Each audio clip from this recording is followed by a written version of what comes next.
안녕하세요. 저는 40대의 아이를 키우고 있는 전엄맘입니다. 집안일을 하거나 혼자만의 시간이 있을 때마다 이 채널에 담긴 많은 사연들을 보며 제가 겪었던 일을 다시금 꺼내어 생각하고는 했어요. 지금이야 어엿한 40대에 아이를 키우는 평범한 엄마로 잘 살고 있지만 한없이 빛나기만 해야 할 제 청춘은 지금과는 다른 삶을 살았습니다.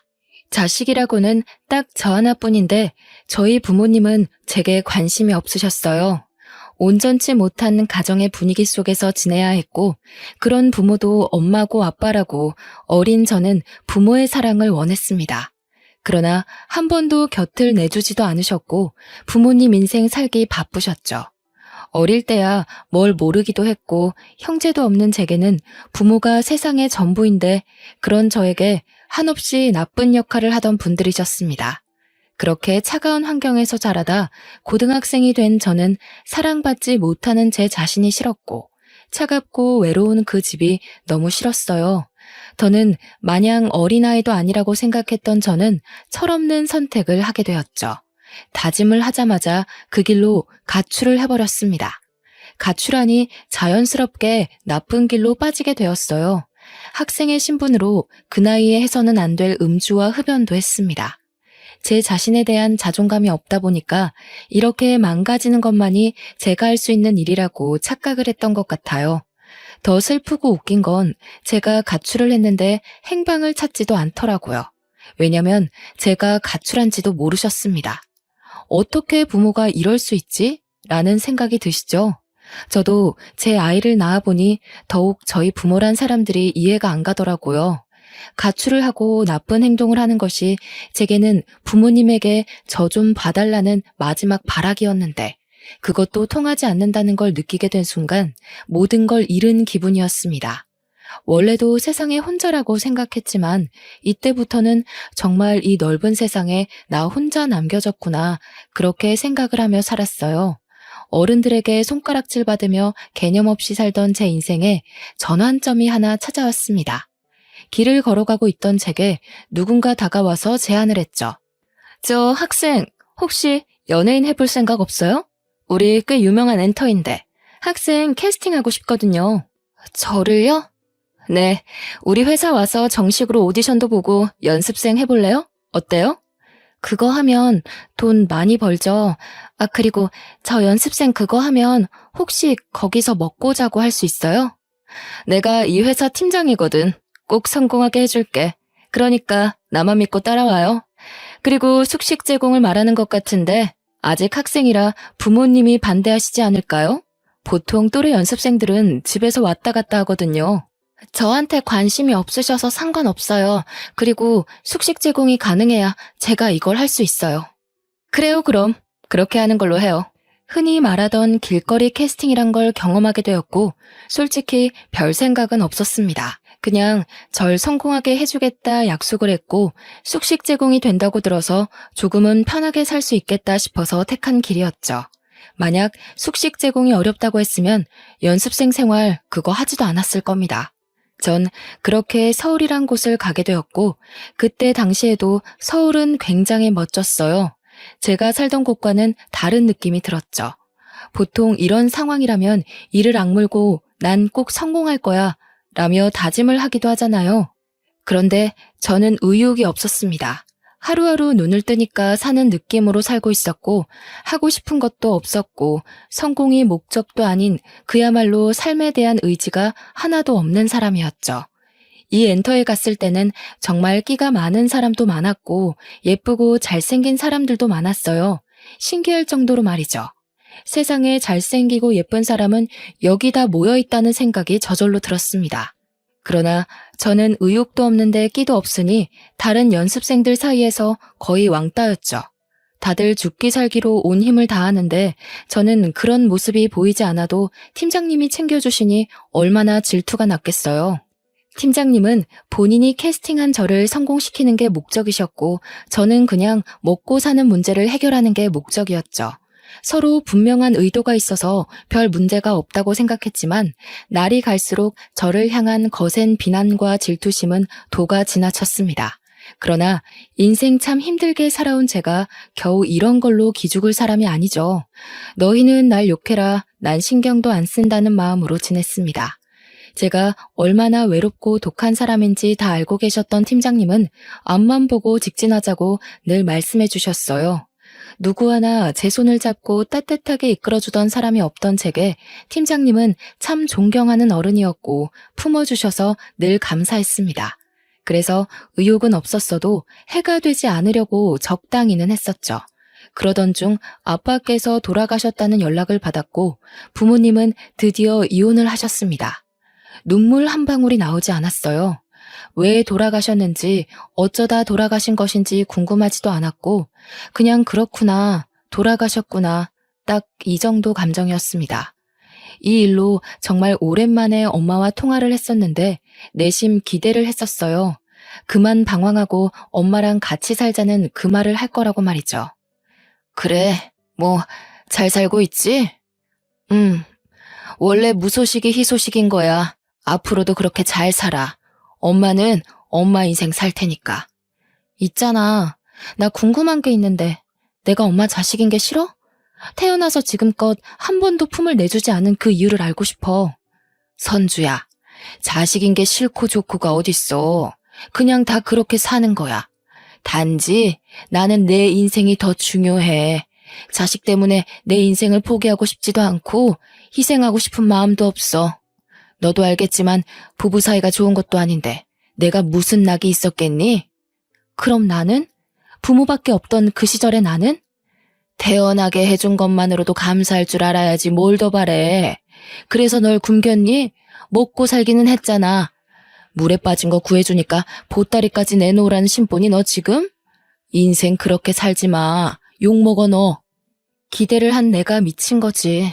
이런 사람도 엄마라고 끝까지 기대를 해버렸어. 수치스럽다. 정말 두 번 다시 우리 만나지도 연락하지도 말자. 아빠처럼 죽었다고 연락받게 하지 마. 엄마 죽어도 난 안 가. 너 알아서 해. 너 하나 안 온다고 내가 무너질 줄 알아? 이게 어디서 버릇없이 엄마를 이겨먹고 있어.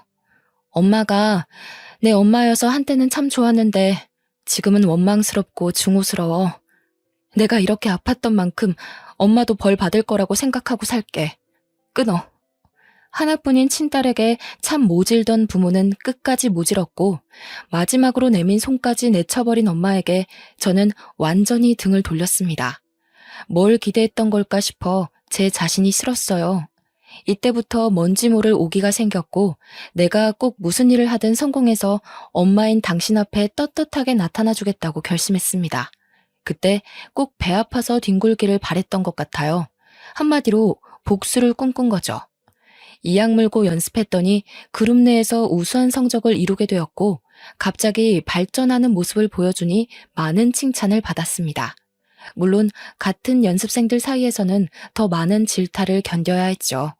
지금 와서 생각해보면 사랑을 받아본 적이 없어서 그런 것인지 어디를 가도 미움만 받았던 것 같습니다. 그러니 늘 외롭고 쓸쓸한 인생을 살았고 조금만 잘해주고 조금만 손을 내밀어주면 저 사람 참 좋은 사람이구나 그렇게 생각을 했죠. 같은 연습생 생활을 하던 오빠가 있었습니다. 저보다 4살이 많았고 많은 여자 연습생들 사이에서 인기를 얻고 있었죠. 그런데 그 오빠는 늘 혼자서 질타를 받는 제 곁을 묵묵히 지켜줬고 전 그 따뜻함이 낯설게 느껴지다가 시간이 지나니까 사랑하고 싶었습니다. 사랑이 뭔지도 모르면서 그냥 그렇게 사랑하게 되었고 연애를 했어요. 당연히 같은 연습생들끼리 연애를 회사에서는 반대를 했었고 비밀리에 쉬쉬하며 만나다 결국 들통이 났습니다. 그 이후 저희 두 사람은 이전보다 더 힘든 시간을 견뎌야 했어요. 쓴소리를 정말 많이 들었습니다. 성태야, 선주야, 지금 너희가 연애할 시간이 어딨냐? 어? 다른 애들은 1분이라도 더 연습해서 어떻게든 데뷔하겠다고 난린데 너희는 뭘 믿고 그렇게 여유로운 건데? 죄송해요. 그렇지만 연애를 한다고 해서 연습 소홀하게 한 적은 없어요. 선주야, 말은 똑바로 하자. 솔직히 너 다른 애들에 비해서 간절하지도 않은 거 나도 알고 있는데 계속 이런 식이면 우리도 곤란해. 요즘 세상이 예쁘다고 다 되는 것도 아니고 둘 다 명심해. 봐주는 건 여기까지야. 둘이 관계 얼른 정리하고 너희 본분에 집중해. 결국 실장님께 따로 불려가서 남자친구와 저는 이런 말을 들었습니다. 많은 생각이 들었어요.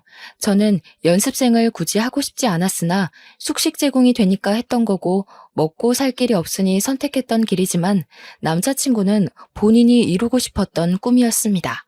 본인이 꿈이 코앞으로 다가왔으니 쉽게 포기하기가 어려울 텐데 남자친구는 저를 선택했고 저도 그런 남자친구를 선택했어요.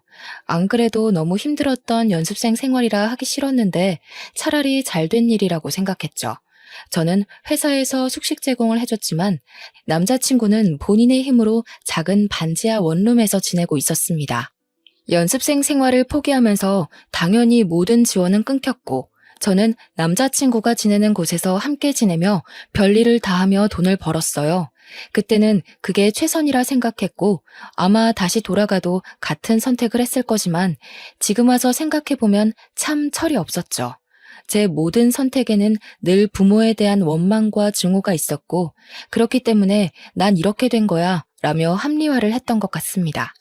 남자친구와 살면서 카페에서 아르바이트도 해봤고 식당에서 설거지도 일도 했고 고깃집, 공장, 편의점 등등 별일을 다 했어요. 제 힘으로 돈을 벌면서 점점 통장에 돈이 쌓이니까 재미가 들렸고 더 열심히 일을 해서 돈을 벌고 또 모았습니다. 남자친구도 열심히 일을 해서 돈을 벌었어요. 반지하 원룸에서 사는 게 절대 쉽지 않아서 하루라도 빨리 지상으로 이사를 가고 싶었습니다. 늘 습하고 곰팡이 냄새가 가득하던 그곳의 냄새는 꽤 오랜 시간이 지났는데 아직도 잊혀지지 않아요. 뭔가 제게 그 반지하는 많은 의미를 줬던 곳인데 제 힘으로 얻은 것도 아니긴 했지만 가장 바닥인 반지하에서 스스로 시작해서 점점 올라가 보자라는 의미가 있었습니다. 힘들었지만 쉬지 않고 일했고 그 결과 3층짜리 1.5룸으로 이사를 했어요. 날아갈 듯 기뻤고 너무 행복했습니다. 남자친구와 함께 지내던 이 순간이 제 인생에서 가장 따뜻했고 안정되던 시기였죠.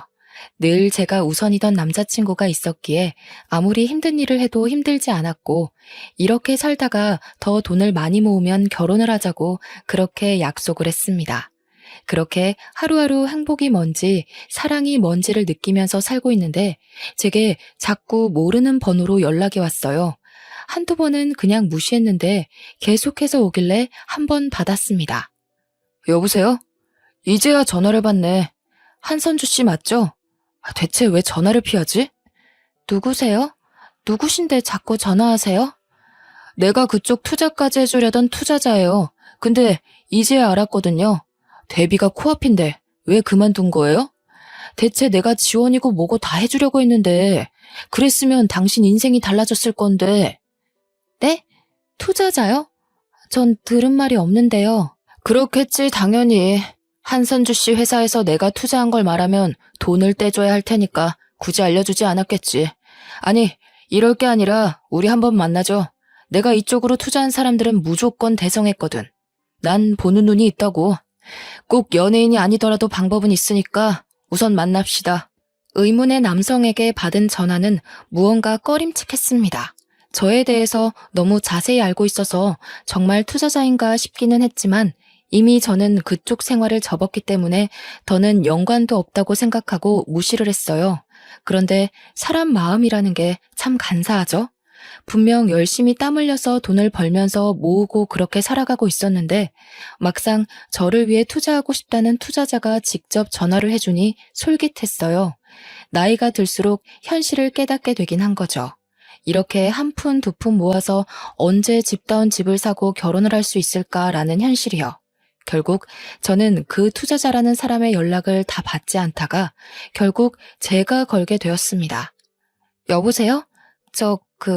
한선주예요. 저를 만나고 싶다고 하셨죠? 만났으면 좋겠는데. 오, 그래요.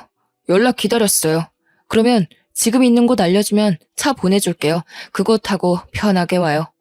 아니요. 주소를 알려주시면 제가 갈게요. 경계심이 상당하네요. 뭐 그럼 그렇게 해요. 문자로 주소 보낼게요. 네. 전화를 끊자마자 주소가 왔고 받은 주소로 갔습니다. 솔직히 가면서도 수많은 생각을 했어요. 왜냐면 연습생 생활을 하면서 스폰서 관련해서 들은 것도 있기 때문에 설마 이 사람도 제게 그런 걸 원하는 건 아니겠지 싶었습니다. 그래서 그걸 확인하기 위해서는 한 번쯤 직접 만나봐야 했죠. 어렵사리 만나게 된 투자자라는 분은 얼핏 봐도 경제적으로 여유가 넘쳐 보였고 딱 아빠뻘 정도쯤 돼 보였습니다. 어색함과 떨리는 마음이 공존해서 쭈뼛거리는 제게 인자한 미소와 말투로 긴장감을 풀어주려 노력하셨죠. 이야, 한선주 씨, 반가워요. 실물이 훨씬 아름답네요. 역시 내 안목이 틀리지 않지. 긴장을 많이 한 것 같은데 우선 딱 까놓고 먼저 말할게요. 그래야 안심할 것 같네. 난 한선주 씨한테 다 해줄 수 있어요. 금전적인 모든 지원을 싹 다 해줄 건데 혹시 생각하는 그런 건 원치 않으니 걱정 마요. 아, 네. 솔직히 이해가 안 가서요. 지금은 연습생도 아니고 데뷔할 마음도 없는데 왜 저한테 모든 지원을 해주신다고 하는 거죠? 왜 안 해요? 본인의 길인데. 대신 그쪽 회사에서 많은 사람들 사이에서 어렵게 가지 말고 내가 소개하는 엔터 쪽에서 편하게 갑시다. 나는 엔터 쪽 사업에 투자를 많이 하는 사람이고 매우 진지해요. 한선주 씨 한 명 제대로 투자해서 잘 키우면 내가 보는 이익이 많지.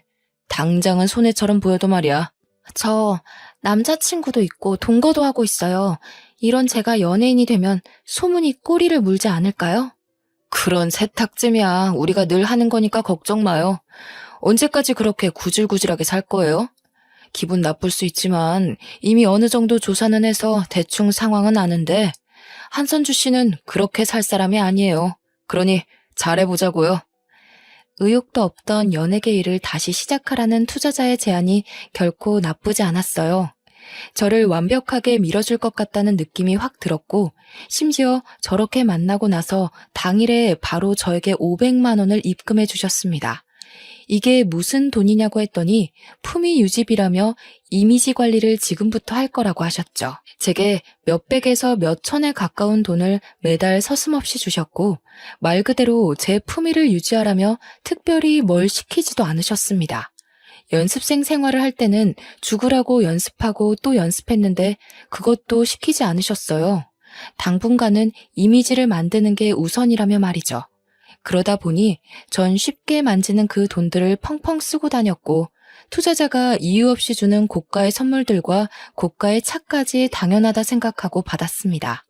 이렇게 살다 보니 누가 봐도 제가 변한 게 보이고 고가의 물건들이 집에 쌓이고 있었죠. 심지어 차까지 생기니 남자친구는 저를 추궁했습니다. 선주야, 너 정말 요즘 이상한 거 알지? 대체 이 많은 것들을 무슨 돈으로 산 거냐고. 무슨 생각으로 차까지 산 건데 너 일도 그만뒀다며, 어? 말 좀 해봐. 아, 진짜 왜 이래? 내가 뭐 오빠한테 돈을 달라고 했어? 아니면 사달라고 했어? 무슨 상관인데 내가 뭘 하든 말든 그냥 알바 좀 뛴 거야. 너 똑바로 말해. 대체 요즘 뭐라고 돌아다니길래 갑자기 안 하던 짓을 하는 거야? 너 지금 집에 있는 저 가방에 옷들만 해도 얼마인 줄 알아? 지긋지긋하네 정말. 얼마인 줄 내가 알게 뭐야. 저런 거 하나 사줄 능력도 없으면서 오빠가 뭔데 나한테 뭐라고 하는데? 무슨 자격으로? 너 정말 말 다 했어? 지긋지긋해. 이렇게 구질구질하게 사는 거 싫다고. 아무리 일을 해도 달라지지 않고 매일이 똑같아. 과연 우리가 이 원룸에서 탈출은 할 수 있을까? 미래는 있을까? 난 없다고 생각해. 지금도 헤어지고 싶은 거 겨우 참고 있는 거니까 나 건들지 마. 너 정말 어떻게 나한테 이럴 수 있어? 내가 너 만나려고 연습생 생활도 못하고 너 하나만 바라봤는데. 남자친구는 진심으로 저를 사랑해줬던 참 좋은 사람인데 제가 돈에 눈이 뒤집히니 그런 남자친구가 보이지 않았어요. 컵 하나를 사는 것도 소중했는데 이제는 궁상맞게 느껴졌고 그냥 남자친구와의 모든 생활이 지긋지긋해졌습니다. 저는 결국 투자자에게 요구를 했습니다. 저 선주인데요. 집 하나만 마련해 주실래요? 그래. 뭐 오늘? 내일? 근데 갑자기 왜 남자친구랑 헤어지게? 네, 헤어지려고요. 이제 정리해야죠. 언제까지 이렇게 살겠어요. 그래, 아주 잘 생각했네. 바로 내일 나와 사람 보내줄 테니까 짐 정리도 하지 말고 사람 시킬 거니까. 이렇게 말 한마디면 집이 하루아침에 생길 정도로 제게 세상이 너무 쉬워진 거예요. 투자자에게 집을 요구한 후 남친에게 헤어지자고 말했습니다.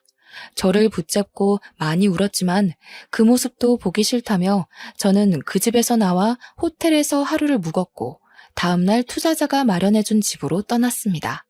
제 짐은 알아서 옮겨주신다고 했는데 시간 맞춰 가보니 다 옮겨져 있었고 제가 상상한 이상으로 너무 좋은 집이라서 놀랐습니다. 전 그냥 아무리 좋아봐야 투룸 정도겠지 생각을 했는데 서울에서 이름 좀 있는 곳으로 집을 구해주셨어요. 그곳에서 살다 보니 마치 제가 정말 부자라도 된 마냥 거만해졌습니다. 이때부터는 연습생 생활을 슬슬 시작하기도 했어요. 예전만큼 저를 힘들게 굴리지 않아서 좋았고 살살 연습시키다 제가 힘들다고 하면 쉬게 해줬습니다. 한마디로 저를 위해 모든 게 굴러가는 느낌이 들었고 그걸 이용해서 아주 거만하게 살았죠. 투자자는 제게 말도 안 될 정도로 지원을 해줬기 때문에 사실 저는 돈에 대한 아쉬움이 없었습니다. 심지어 돈이 얼마나 벌기 어려운 건지 느낄 틈도 없이 쓰기 바빴죠. 그렇게 흥청망청 돈 쓰는 재미로 살던 중 헤어진 남자친구가 찾아왔어요. 이 주소를 알 수가 없었을 텐데 너무 당황스럽더군요. 뭐야? 어떻게 알고 여기까지 온 거야? 선주야, 무슨 관계인지 뭔지는 묻지 않을게. 다만 난 진심으로 걱정돼서 그래. 그 사람이 널 평생 책임져 줄 수는 없잖아. 지금이야 너가 이렇게 다 누릴 수 있다고 해도 평생은 아니잖아. 그리고 무엇보다 이렇게 사는 건 정말 아니야. 선주야, 너 왜 그래 정말. 부러우면 그냥 부럽다고 해. 내가 어떻게 살든 내 인생이니까 신경 쓰지 말아줄래? 우리 헤어진 사이인데 내 뒷조사를 한 것인지 뭔지는 모르겠지만 나에 대한 관심 자체를 꺼줄래? 내가 사랑하는 여자가 망가져가는 모습을 어떻게 보고만 있어. 나한테 다시 안 와도 괜찮아. 아니, 바라지 않아. 그렇지만 예전에 너답게 살아가줘, 선주야. 내 마지막 부탁이야. 웃기고 있네. 나다운 게 뭔데? 난 지금 이 모습이 가장 나다운 모습이라고 생각해. 그러니까 제발 참견 말고 너나 잘하고 사세요. 남자친구는 절망에 빠졌고 전 그 사람을 비웃어주며 집으로 들어왔습니다. 이때까지만 해도 웃겼어요. 헤어진 전 남자친구 주제에 무슨 자격으로 제게 이래라 저래라 하는지도 모르겠고 어떻게 여기까지 찾아와서 저러는 건가 싶었습니다. 평소와는 다르게 너무 과한 감정이 느껴졌어요. 과하게 화가 났고 과하게 어이가 없었습니다. 그때는 몰랐지만 지금 생각해보면 정말 사랑했던 사람 앞에서 부끄럽고 창피했던 거죠. 남자친구의 말을 무시한 채 여전히 저는 사치를 부리면서 살았고 그야말로 완전 다른 인생을 살고 있었습니다. 그러던 중 어느 날은 투자자가 호텔로 저를 초대했어요. 간혹 투자자와 함께 좋은 곳에서 뭘 먹거나 호텔에서 회의를 하거나 하는 경우가 있었기에 대수롭지 않게 생각하고 갔습니다. 심지어 이날 가게 된 그 호텔이 서울에서 세 손가락 안에 꼽히는 곳이고 VIP룸에서 회의가 끝나면 그 방에서 하루를 묵으라고 하셨거든요. 그래서 설레는 마음으로 갔습니다. 약간 평소랑 달랐던 건 투자자가 그날따라 표정이 어딘가 묘하게 달랐어요. 왔어? 밥은 먹었니? 아니요. 회의 끝나면 룸서비스 시키려고요. 룸서비스? 좋지. 어떻게? 내가 지원해주는 삶을 살아보니 좋지? 전에 만난 그 친구랑 살았을 때랑 비교가 안 될 건데. 그치? 그렇죠. 근데 오늘 회의 주제는 뭐예요? 에이, 왜 이렇게 급해 오늘따라. 난 궁금한 게 많은데. 내가 생각을 해봤단 말이야. 선주 너한테 들어가는 돈이 어마무시해. 근데 정작 너는 나한테 주는 기쁨이 아직 하나도 없어. 그럼 내가 돈 줄 맛이 안 나겠지? 네? 갑자기 왜 그런 말을 하세요? 생각을 해봤다고 했잖아. 나는 너한테 이렇게 돈을 써도 기쁨이 하나도 없고 너 전에 만난 그 친구는 능력이 없어도 네가 다 해줬을 거 아니냐? 그치? 이건 불공평하잖아. 그래서 네가 나한테 기쁨을 줄 때까지는 다른 기쁨을 줘야겠어. 뭐라고요? 순식간이었습니다. 이곳에 자세히 담을 수도 없지만 갑자기 제게 기쁨을 달라면서 그런 관계를 원했고 저는 투자자를 밀치고 신발도 못 신고 맨발로 뛰쳐나왔어요. 그렇게 뛰쳐나와서 급하게 택시를 탔는데 생각해보니 제가 살던 그 집도 그 사람 집이었죠. 우선은 급한 대로 최대한 멀리 가달라고 했습니다. 그러다 문득 혹시라도 제 계좌를 추적하거나 할까봐 근처 ATM 앞에 세워달라고 한 후 돈을 다 뽑아버렸어요. 그 후 최대한 멀리 떨어진 곳으로 가서 호텔에 몸을 숨겼습니다. 한참을 울고 또 울었고 그제야 정신이 들더라고요. 핸드폰 전원도 꺼두고 무서워서 아무것도 못한 채 호텔 방 안에만 숨어 지낸 지가 일주일쯤 되었을 때 저도 생각이 어느 정도 정리가 되었습니다. 모든 걸 내려놓고 정신 차리고 살아야겠다고 말이죠. 일주일 동안 자책을 너무 많이 했고 저 자신이 너무 한심해서 말로 다 설명할 수도 없었지만 살고는 싶더라고요. 그래서 용기를 내 핸드폰 전원을 켰는데 투자자에게 미친 듯이 연락이 와 있었습니다. 보니까 내용이 그랬어요. 기쁨도 주지 않고 도망만 친 저를 용서할 수 없다며 죽을 때까지 쫓을 거니 멀리 도망쳐보라는 협박성 문자들이었습니다. 이외에도 본인 소나기에서 벗어날 방법을 알려주겠다며 그동안 지원받은 모든 것들을 다 내놓으면 놔주겠다고 했죠. 한참을 고민하던 끝에 용기를 내 투자자에게 직접 전화를 걸었습니다. 저예요. 지금 이게 뭐 하는 짓이에요? 애초에 계획한 내용과는 전혀 다르잖아요. 당신 멋대로 계약 위반해놓고 이제 와서 지원한 거를 갚으라고요? 웃기지 마세요. 선주야, 내가 늘 말했잖아. 어딘가에 사인할 때는 꼭 자세히 읽으라고. 너 그 계약서 제대로 안 읽었구나. 거기에 쓰여 있는데 1년 안에 데뷔 못할 시에는 내가 원하는 기쁨을 데뷔할 때까지 주면서 지원받은 걸 갚아야 한다고. 그게 딱 적혀 있어, 선주야. 뭐라고요? 당신 진짜 사람 아니구나. 내가 그럼 너 따위한테 그런 지원을 이유 없이 해줬겠니? 다 이유가 있는 거야. 이제라도 알았으면 몸으로 기쁨을 주던가 몸으로 일해서 갚던가. 뭐 선주 네가 선택해. 대신 오늘 안에 선택해서 대답을 해줘야 해. 안 그러면 어쩔 수 없이 내가 너를 찾아갈 거니까. 이딴 게 어딨냐고. 내가 그 돈을 어떻게 갚냐고. 돈을 못 갚으면 몸으로 갚으라니까. 더러운 놈. 가만 안 둘 거야. 그렇게 투자자와는 전화를 끊었고 답이 없었습니다. 제가 생각했던 것 이상으로 상황은 심각했고 뒤늦게 찾아본 계약서에는 정말 그런 내용이 적혀 있었어요. 아주 깨알같이 작은 크기로 말이죠. 세상에 공짜는 없는 건데 정말 멍청해도 어쩜 이렇게 멍청할 수 있는지 저 자신이 싫었어요. 결국 저는 도망자 신세가 되었습니다. 투자자는 저를 쫓았고 저는 도망 다녔고 그렇게 살았어요. 죽기 살기로 도망쳤는데 투자자는 제게 늘 문자로 그랬습니다. 아이고, 놓쳤네. 이번에도 꼭꼭 숨어라. 머리카락 보일라. 너무 두렵고 무서웠지만 제가 다 저지른 일인데 누굴 탓하겠습니까? 이 와중에 전 남자친구가 자꾸만 떠올랐는데 그게 참 이기적인 거죠. 떠올리는 저 자신이 어이가 없더라고요. 그렇게 헌신적이고 착한 사람을 매정하게 버려놓고는 이제 와서 제가 죽을 것 같으니 떠올리는 것도 싫었습니다. 본인 꿈까지 포기하고 저를 선택한 사람인데 이제 와서 그 사람을 찾아가면 저는 정말 몹쓸 짓을 여러 번 하는 거겠죠. 그렇게 저는 안 돌아다닌 지역이 없었어요. 매일 지역을 바꾸면서 돌아다녔습니다. 더 이상 갈 곳도 없고 떠돌아다니며 도망다니는 것도 너무 지치더라고요. 설상가상으로 돈도 더 이상 없어서 견딜 수가 없었습니다. 다행인 건 정말 깊숙한 시골 동네를 우연히 가게 되었는데 거기서 만난 할머니께서 저를 며칠 동안 그냥 묵게 해주셨어요. 그게 감사해서 할머니 밭일도 도와드리면서 한 일주일을 넘게 있었던 것 같습니다. 그런데 거기까지 투자자가 찾아와서 할머니께 제대로 인사도 못하고 도망쳤고 하필 짐도 제대로 못 챙기고 도망치는 탓에 주머니에 있는 돈이 고작 2만 원 정도였죠. 아마 그 할머니를 추궁해서 제 짐가방을 투자자가 가져갔을 거라 다시 가봐도 의미가 없다는 걸 알았습니다. 결국 노숙이라는 걸 하게 되었고 공원 의자에서 하루를 지새우고 공중 화장실에서도 자고 그러다 정말 씻어야겠다 느껴서 찜질방에 갔어요.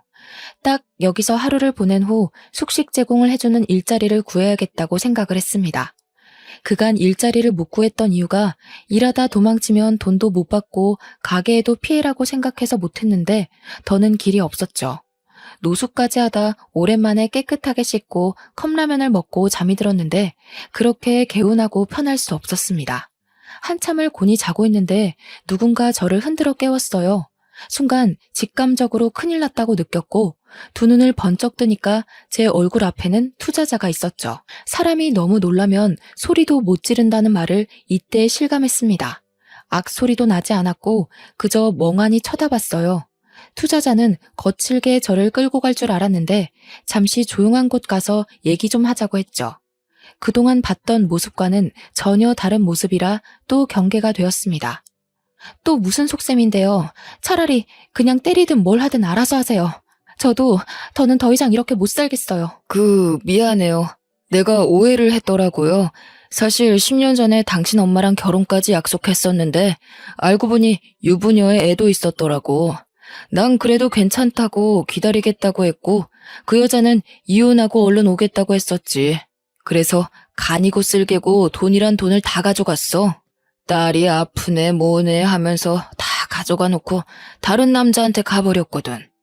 근데 그게 나랑 무슨 상관인데요? 그리고 저 그 사람에 대해서 별로 듣고 싶지 않거든요? 그러니까 이런 사이인 줄 몰랐어 내가. 그 여자가 내 모든 걸 다 빼먹고 도망친 게 너무 열받아서 복수하려고 선주 씨한테 접근한 건데 이번에 알았거든. 둘 사이가 남보다 못한 사이라는 것을. 내가 이걸 진작 알았더라면 선주 씨 괴롭히지 않았을 건데 정말 진심으로 미안해요. 뭐라고요? 그럼 이게 다 결국 엄마 때문에 그런 거라고요? 저한테 나쁜 짓도 하려고 했잖아요. 그것도 엄마 때문이라고 할 수 있어요? 그 여자가 무너지는 걸 보고 싶었거든. 보통 자기 딸을 건드리면 엄마는 다 미치니까. 근데 그 여자는 아니더라고. 정말 진심으로 사과할게요. 나 때문에 버린 시간에 대해서 모두 보상도 할게요. 뭐 이런 더러운 경우가 다 있지? 평생을 엄마라고 해준 게 없는데 그까지 정말. 근데 솔직히 돈에 눈 멀어서 행동한 제 탓도 있는데 누굴 탓하겠어요. 투자자와 얘기를 나눈 후 저는 집으로 돌아갔어요. 그리고 생각을 정리해봤습니다. 결국 아빠와 살고 있을 때 이 투자자와 바람을 폈던 거고 마치 이혼할 것처럼 해놓고 어렸던 저를 팔아 투자자에게 돈을 뜯은 거죠. 뜯을 만큼 다 뜯고서는 투자자가 아닌 다른 남자와 또 바람을 핀 거니까 솔직히 제가 투자자 입장이라고 해도 열받아서 복수를 하고 싶을 것 같더라고요. 안 그래도 엄마에 대한 마음이 좋지 않았는데 멀쩡히 잘 살고 있던 중에 다시금 제 인생을 망친 게 또 엄마 탓인 것 같아서 엄마에 대한 증오와 분노가 커졌습니다. 물론 제가 선택한 거지만 그냥 엄마가 너무 싫었어요. 투자자가 엄마를 찾아갈 거라길래 저도 같이 가자고 했습니다. 혼자 여전히 이 남자 저 남자 만나면서 살고 있었으면 안 가려고 했는데 가정까지 꾸리고 애 낳고 너무 잘 살고 있다는 거예요. 정작 첫 자식인 저는 한 번도 사랑을 받아보지 못하고 이렇게 살고 있는데 말이죠. 얼마나 행복하게 살고 있는지 제 눈으로 보고 싶은 마음에 투자자와 함께 갔습니다. 차 안에서 한참을 기다렸고 정말 오랜만에 보는 엄마의 모습은 낯설었어요. 늘 부러워했던 친구들의 엄마 모습처럼 지내고 있더라고요. 한 손에는 장바구니를 들고 단정한 옷차림에 딱 엄마의 느낌을 품고 있었죠. 엄마는 올라가고 이어 저랑 투자자가 그 집으로 따라 들어갔습니다. 저희를 본 엄마는 아주 기겁을 했지만 아내 애들이랑 엄마의 새로운 남편도 있었는지 과거를 들킬까봐 아주 조용한 목소리로 말하더군요. 둘이 어떻게 같이 여기로 온 거야?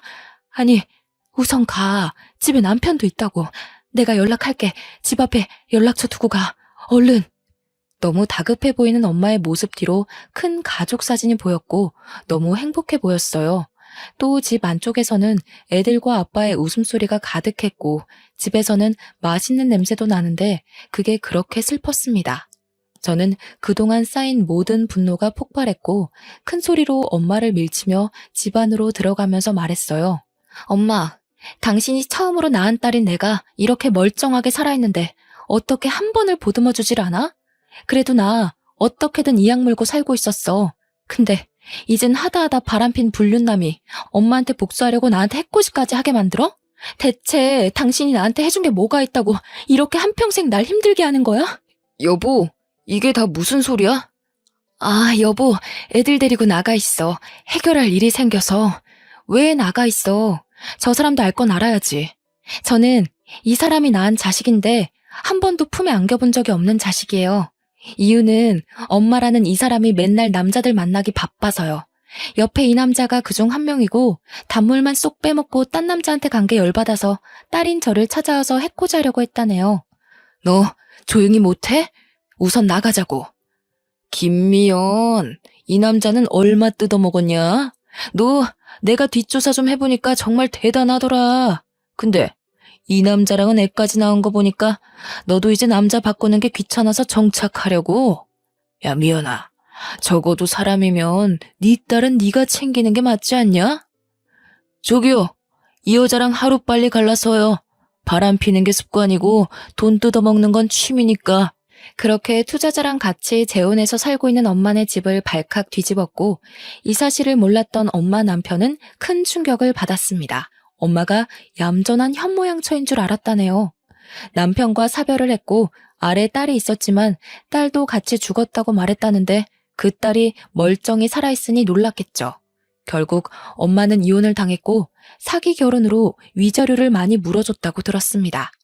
이후 투자자는 제게 평생 책임지고 지원을 해주겠다고 했지만 무슨 이유이든 제게 나쁜 짓을 하려고 했기에 더는 연락하지 말라고 했어요. 대신 투자자는 제게 살던 집을 명의 이전해줬고 이 세상에 엄마 없어도 잘 살 수 있다며 힘을 주고 떠났습니다. 이후엔 제 힘으로 돈을 벌면서 살았고 아예 타지에서 새롭게 시작했어요. 그곳에서 지금의 남편을 만났고 모든 내용을 다 알고도 지금의 제 모습을 존중해주고 사랑해주는 사람입니다. 결혼은 절대 못할 줄 알았는데 남편은 제가 못난 모습을 보이면 따끔하게 말해주기도 하는 인생에 참 도움이 되는 사람이에요. 제가 많이 사랑하고 존경하는 그런 사람입니다. 아껴주는 시부모와 남편 덕분에 가족이 뭔지를 느끼면서 하루하루 살고 있어요. 사랑이 고파서 한없이 엇나갔던 한심한 저 자신을 가끔 떠올리면서 자책하고 후회하면서 더 열심히 살아가려고 아직도 노력하고 있습니다. 저를 정말 진심으로 아껴주고 사랑해줬던 그 사람도 지금 어딘가에서 저보다 훨씬 좋은 사람을 만나서 행복할 거라고 믿어요. 저라는 사람도 이렇게 행복한데 그 좋은 사람이 안 행복할 수 없죠. 생각하면 늘 미안한 존재지만 이제 그만 생각하려고 합니다. 그게 모두에게 예의니까요. 뱃속에 아이가 올 가을이면 태어나는데 다른 건 몰라도 부끄러운 엄마가 아니길 바래서 매일매일 노력 중이에요. 제가 받지 못한 사랑을 태어날 아이에게는 듬뿍 주면서 키우려고 합니다. 한심하고 부끄러운 제 과거를 들추는 게 결코 쉽지는 않았지만 부디 많은 응원 부탁드릴게요.